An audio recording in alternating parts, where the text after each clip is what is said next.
남자만 5천 명이 되는 사람들에게 보리떡 5개와 물고기 2마리로 기적을 베푸셨습니다.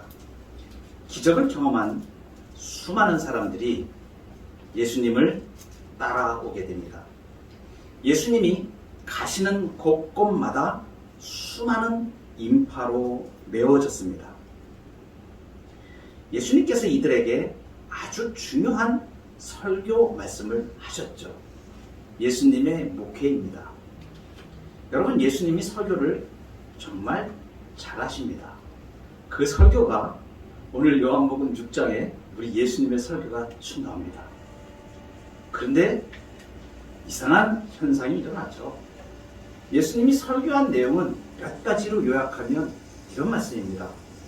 내가 하늘에서 내려온 살아있는 떡이니 이 떡을 먹으면 영생하리라. 내가 생명의 떡이다.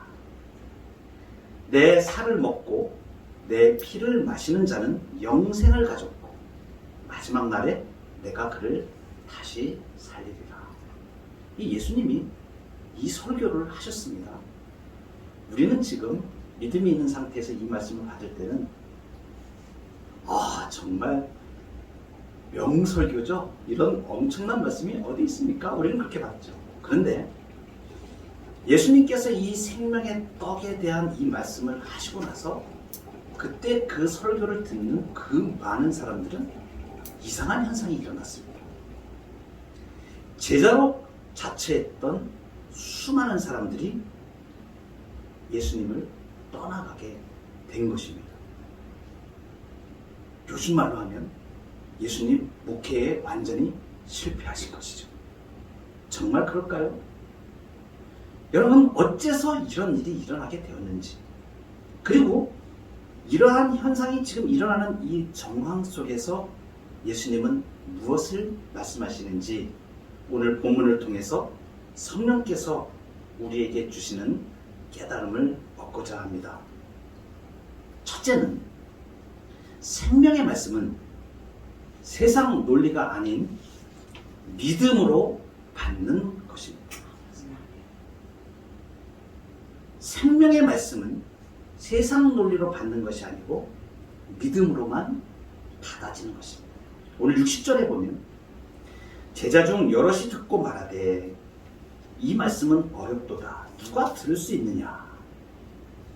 예수님의 말씀, 이 명설교를 들은 사람들의 첫 번째 반응이 뭐냐면 어렵다 였습니다. 어렵다. 이 말씀은 어렵도다. 누가 들을 수 있겠는가? 과연 예수님이 정말 난해한 단어를 사용해서 알아듣지 못할 말로 지금 예수님이 설교를 하셨는가? 지금 이 사람들의 표현대로 말하면 정말 우리가 잘못 생각하면 예수님이 아주 고차원적인 엄청나게 이해가 어려운 단어를 사용해서 설교하셨나 이런 생각이 들 수도 있습니다. 그런데 그런 내용이 아닙니다. 지금 이 사람들이 우리 번역으로 어렵도다 이렇게 되어져 있는데 이 원문으로 이 사람들이 당시에 했던 그 말은 무엇이냐면 받아들이기 어렵다는 뜻입니다. 그러니까 받아들이기 힘들어. 예수님이 말씀하시는 그 설교 말씀은 이해를 했어요. 무슨 내용인지 다 알아들었습니다. 그 시대에 있던 사람들이 하늘에서 내려온 떡이다 라는 부분들도 알아. 근데 이 사람들이 한마디로 말한 것은 뭐냐면 어렵다 이렇게 표현한 것은 믿기 어렵다는 것입니다. 그러니까 이 사람들이 어떤 태도를 보이는 것이에요? 믿지 않겠다는 것입니다. 그리고서 이 사람들이 한 행동이 무엇입니까? 66절에 보니까 그때부터 제자 중에서 많은 사람이 떠나가고 다시 그와 함께 다니지 아니하였다. 예수님을 다 그 많던 무리가 예수님의 기적을 보고 쫓았던 무리들이 다 흩어졌던 것입니다. 여러분, 이 지금 사람들이 표현한 믿기 어려워, 믿을 수 없어 이렇게 표현한 그 내용, 예수님이 어떤 내용을 말씀하셨길래 지금 이 사람들이 믿기 어렵다 그랬을까? 대표적인 것이 하늘에서 내려온 참떡이다. 나는 하늘에서 내려온 참떡이라고 예수님이 말씀하십니다. 이 표현, 이 내용을 이해하지 못할 사람은 하나도 없습니다. 이때 이 사람들, 예수님이 지금 내가 하늘로서 내려온 참떡이다 이렇게 말씀하셨을 때 이것은 하늘에서 내려오셨기 때문에 신성을 가지신 하나님이시라는 걸 말합니다. 내가 하나님인데, 그리고 인성을 취하기 위하여 이 땅에 성육신 하셨다는 것을 말씀하신 것입니다. 그러니까 군중들은 그 당시에 예수님이 이 말씀을 딱 하실 때 그 무슨 말씀을 하시는지 그 내용에 대해서는 분명히 이해를 하였습니다. 다른 복음서에 보면 이 증거가 나옵니다. 예수님이 이 말씀을 하실 때, 내가 하늘에서 내려온 참떡이다 이 말씀을 하실 때 대번에 사람들이 반응을 보입니다. 하나님을 모독하는 일이라고 반응을 보입니다. 그러니까 잘 알아듣기는 다 알아들은 거예요. 예수님이 무슨 말씀하시는지 다 알아듣기는 다 알아들은 거예요. 그런데 뭡니까? 예수님의 말씀을 이해하지 못한 것이 아니라 예수님의 성육신을 받아들이지 않는 것입니다. 하나님이 이 땅에 육체로 오신다고?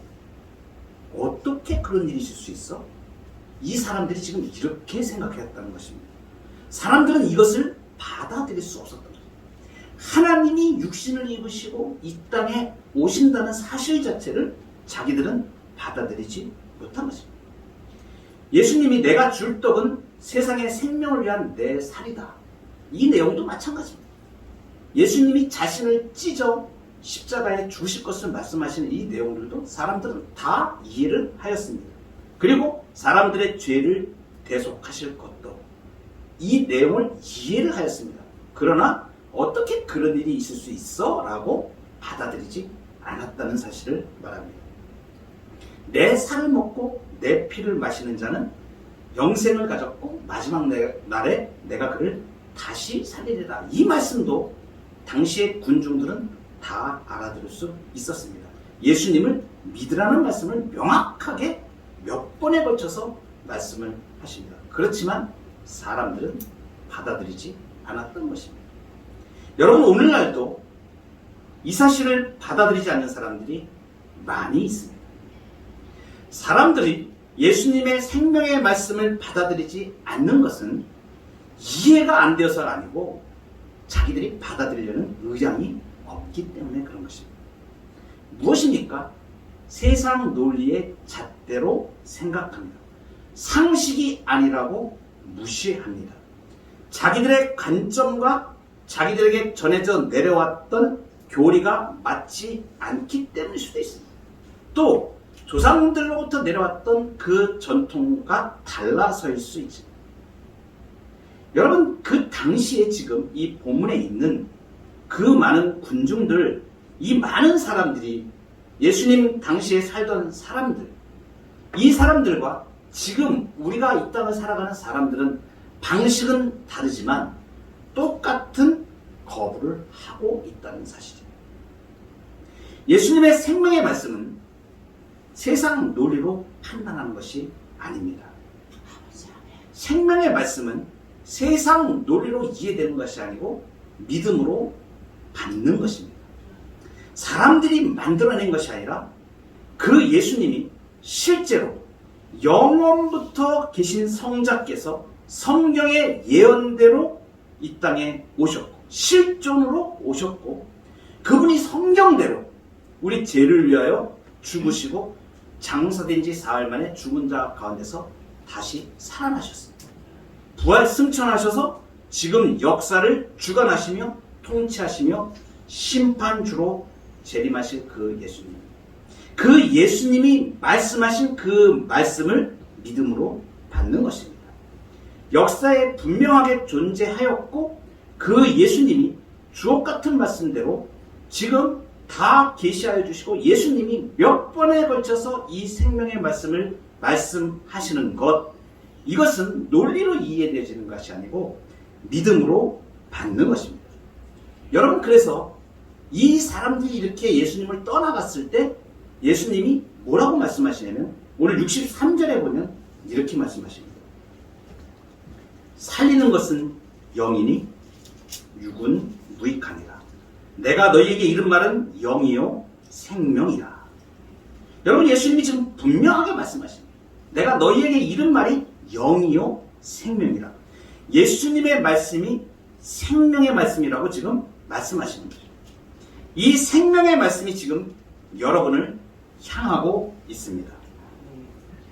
여러분, 이 예수님의 말씀을 지금 어떻게 하시겠어요? 오늘 본문에 나오는 많은 사람들처럼 예수님의 말씀을 등지고 떠나가겠습니까? 아니면 이 말씀을 믿음으로 받고 그 가르침을 따르겠습니까? 아멘. 우리에게 결정할 수 있는 주님이 지금 그것을 묻고 계신 것입니다. 뒤에 이 사람들이 다 떠나갔을 때 예수님이 제자들에게, 12제자에게 따로 묻습니다. 너희도 가려느냐? 이렇게. 여러분, 생명의 말씀이 우리에게 주어졌는데 우리가 이 말씀을 마음에 받고 성령께서 적용하시도록 우리가 자리를 내어드리는 것, 이것이 예수님의 교훈 안에서 우리가 자라나게 되는 것입니다. 그래서 생명의 말씀은 논리로 이해되는 것이 아니고 믿음으로 받는 것입니다. 여러분, 이 과정에서 많은 어려움들이 있을 수 있습니다. 많은 염려가 있을 수 있습니다. 예수님의 말씀을 따라가려고 하면 그것을 방해하는 일들이 일어나게 되어집니다. 여러분, 여러분이 주님을 믿는 것을 중단시키려고 하는 많은 사람들이 나타날 수도 있습니다. 그것이 가장 가까운 가족 중에서 나타날 수도 있습니다. 교회 예배 시간에 생명의 말씀을 들으려 나가려고 하는데 그 생명의 말씀을 듣지 못하도록 교회에 나가는 것을 방해하는 사람이 나타날 수 있습니다. 용기를 내시기 바랍니다. 아멘. 넘어서시기 바랍니다. 아멘. 예수님의 생명의 말씀을 따라가는 일에 유혹이 있을 수 있습니다. 주일 예배에 나가지 못하도록 갑자기 내가 예수 믿고 말씀을 들으려고 말씀 공부하려고 하고 하는데 방해하는 일들이 생깁니다. 어떤 친구가 갑자기 전화해서 밥 먹자고 약속을 하고 주일날 돈 버는 일에 어떤 일들이 생기기도 하고 자꾸 이런저런 일들이 자꾸 일어납니다. 그 유혹들입니다. 아직 내가 믿음의 상태가 완전하지 않기 때문에 자꾸 그런 유혹들이 우리를 유혹을 합니다. 무엇입니까? 영적으로 보면 생명의 말씀을 믿음으로 받지 못하도록 방해하는 일들. 여러분, 이 군중들, 당시에 예수님을 따라다녔던 이 많은 사람들, 무엇을 보고 교회에 나왔습니까? 이 사람들 지금 교회에 나온 거예요. 예수님 따라서 나온 거예요. 예수님의 교회에 나왔던 사람들입니다. 근데 교회 떠나고 다 떠났어요. 무엇을 추구했던 거예요, 이 사람들이? 세상에 배부른 것만, 그것만 추구했어요. 그러니까 생명의 말씀을 보지도 못하고, 그러니까 어렵다, 믿음으로 받기 어렵다, 내 생각대로 딱 결정을 내리고, 그리고선 유혹과 세상 유혹과 세상 욕심으로 그냥 나가버렸던 것입니다. 여러분, 유혹을 이겨내시기 바랍니다. 이건 왜 이렇게 중요하냐면 지금 이 문제는 우리가 그냥 조금 더 잘 살고 조금 행복하게 사는 이 문제가 아니고 아멘. 영원한 생명이 달려있는 문제입니다. 아멘. 여기서 예수님의 생명의 말씀을 우리가 받으면 영생을 얻고 영원한 생명을 누리게 되는데, 그렇지 못하면 뒤로 물러서면 영원히 기회가 상실돼버리는 것입니다. 이 중요한 순간, 이 엄청나게 중요한 순간이기 때문에 예수님의 말씀을 듣고 생명의 말씀을 붙드는 일이 이 땅에서 우리가 살아가는 어떠한 일보다 우선순위에 놓여져야 됩니다. 여러분, 우리가 주일날 예배 이렇게 하나님 앞에 나오며 기도하며 하나님의 말씀을 듣는, 지금 이 자리에서 지금 이 생명의 말씀을 듣는 이 복이 엄청난 복입니다. 하나님께서 말씀하시고 깨닫게 하시고 이 말씀을 통하여 생명을 주시려고 이 교회를 운영하시고 통치하시고 그리고 부르셔가지고 하나님께서 성령으로 감동하시 이 말씀을 지금 듣게 하시는 것입니다. 여러분, 세상에 보세요. 수없이 오고 가는 역사에 많은 사람들이 이 말씀 한마디도 듣지 못하고 지옥불로 떨어져 가는 사람들이 수두룩합니다. 여러분, 이게 생명의 문제입니다. 영생을 내가 소유하는 문제입니다. 그래서 생명의 말씀은 논리로 이해되어지고 그런 것이 아니고 믿음으로 받는 것입니다. 두 번째로, 말씀의 포로로 사는 것이 믿음을 지키는 것입니다. 여러분, 그리스도를 따랐던 많은 사람들이 예수님을 떠나가고 예수님과 함께 다니지 않게 되었습니다. 주님을 쫓던 제자 중에서 많은 사람들이 여전히 눈에 보이는 이 세상의 것을 벗어나지 못하는 것을, 그러니까 예수님을 따르는 신용만 했다는 것을 말합니다. 오늘 67절에 보면 예수님께서 12제자에게 이렇게 말씀하십니다. 너희도 가렸느냐? 실제 질문의 뜻은 내용상 원문을 해석해보면 이런 뜻입니다. 너희까지 가버리기를 원하는 것은 아니지? 그렇지? 이렇게 예수님이 그러니까 예수님이 지금 이 마음속에는 어떤 걸 알고 계신 거예요? 가룟 유다를 제외한 예수님의 11 제자는 예수님을 떠나지 않을 것을 이미 예수님은 신적인 능력으로 알고 계시죠. 그런데 이 표현하는 거 보세요. 너희까지 가버리기를 원하는 것은 아니지? 그렇지? 이렇게 예수님이 물어보실 때 그것은 무엇을 지금 예수님이 몰라서 물어보시는 게 아니에요. 뭐예요? 제자들이 그 마음속에 믿음의 반응을 나타내기를 원하십니다. 여러분, 오늘 예수님이 우리에게 동일하게 너희도 가버리는 것 아니지? 그렇지? 이렇게 너희도 가려느냐? 예수님이 오늘 이렇게 말씀하십니다. 베드로와 같은 우리의 믿음의 반응을 요청하고 계신다는 사실입니다. 여러분, 이 질문에 베드로가 대답을 합니다. 오늘 68절에 보니까 주여 영생의 말씀이 주께 있사오니 우리가 누구에게로 가오리까? 이 내용을 조금 더 자세하게 원문에 있는 표현대로 하면 이런 뜻입니다. 주님, 우리가 누구에게로 떠나갈 수 있겠습니까? 당신은 영생의 말씀을 가지고 계십니다. 이렇게 해석이 되어지는 것입니다. 참 기특한 대답이죠. 이 대답만 보면 베드로가 참 생명인 주님의 이 복음의 비밀을 다 알고 있는 것처럼, 예수님이 이제 십자가에다 죽으실 거고 우리를 구원하실 거고 뭐 이런 내용을, 이 복음의 예수님의 모든 내용을 다 아는 것처럼 대답한 것으로 우리가 느껴집니다. 그런데 사실 그렇지는 않습니다. 여러분, 이후에 베드로의 모습이 어떠합니까? 베드로는 수없이 많이 믿음이 아닌 모습들을 많이 보입니다. 대표적인 게 그 세베대의 아들인 그 야고보와 요한이 예수님께 나와서 요청을 합니다. 주님, 우리에게 구하는 바를 허락하여 주시기 원합니다. 뭘 원하니? 하나는 우편에, 주의 영광 중에 우리를 하나는 주의 우편에, 하나는 좌편에 앉게 하여 주옵소서. 이게 뭐냐면 예수님의 왕국이 이루어지면 좌의정 우의정 자리를 우리에게 주시오, 이런 얘기를 한 거예요. 그런데 여러분, 좀 전에 이러한 그 고백을, 영생의 말씀이 주께 있사오니 우리가 어디로 가겠습니까? 라고 대답했던 베드로가 이 야고보와 요한이 그 후에 예수님께 이 말을 해서 내 좌의정 우의정 시켜달라고 이렇게 할 때 베드로가 벌컥 화를 냅니다. 왜냐하면 자기도 그런 생각을 가지고 있었거든요. 근데 자기보다 먼저 선수를 친 거 아니에요, 지금 야고보와 요한이. 그러니까 그걸 못 견뎌가지고 막 분을 냅니다. 여러분, 이것이 무엇을 말합니까? 온전한 고백과 그 신앙이 있는 그런 모습으로 보이진 않습니다. 여러분, 예수님이 잡혀 죽으실 때 베드로가 3번 부인합니다, 예수님. 그 한참 후에 있는 일이죠. 물론 가이사라 빌립보 지방에 갔을 때 멋진 신앙 고백도 합니다. 주는 그리스도시요 살아계신 하나님의 아들이십니다. 이런 고백도 합니다. 그러나 나중에 예수님을 부인하기도 하죠. 여러분이 어떻게 우리가 이해를 해야 될까요?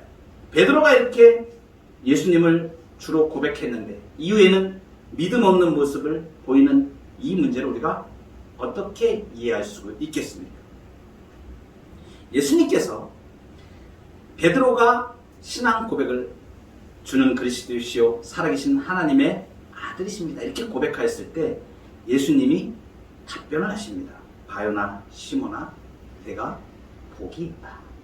이것을 알게 하신 이는 네가 아니오 하나님이시다.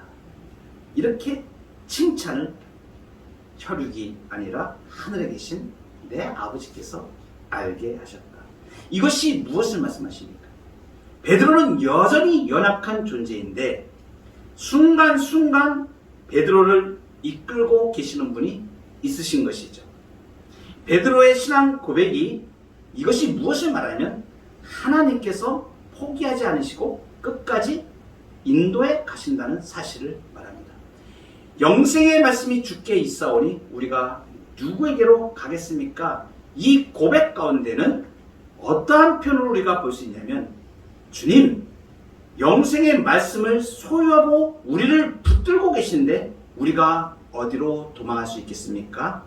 이런 표현하고 동일한 표현입니다. 그러니까 우리가 겉으로 쓱 볼 때는 베드로가 자신의 의지로 결정을 해서 내가 주님을 떠나지 않겠습니다. 이렇게 표현하는 것처럼 들려지는데 모든 성경에 뒷받침되는 내용들을 살펴보면 사실은 베드로가 주님을 붙잡은 게 아니라 주님이 베드로를 붙잡고 계셨다는 것을 알 수 있습니다. 말씀이 붙잡고 계시는 것입니다. 생명의 말씀을 믿음으로 받아들인 자들은 그리고 그 말씀을 붙잡고 그 말씀에 매일 때 그 말씀의 포로가 되어질 때 믿음의 길을 걸어갈 수 있다는 것을 말합니다. 몇 번을 넘어져도 시련이 있어도 굴곡이 있어도 그 말씀의 포로가 된 자는 하나님께서 믿음의 길로 배역하지 않는 길로 이끌어 가실 것을 우리에게 베드로를 통하여 보여주십니다. 그래서 여러분 말씀의 포로로 사는 것이 믿음을 지키는 것입니다. 어떠한 일이 있더라도 생명의 말씀을 붙잡고 예수께 붙잡혀 있으면 우리는 믿음의 길로 살아갈 수가 있습니다. 베드로가 이렇게 고백을 하죠. 우리가 누구에게로 돌아갈 수 있겠습니까? 누구에게로 떠나갈 수 있겠습니까? 여러분 돌아갈 길이 어디 있습니까?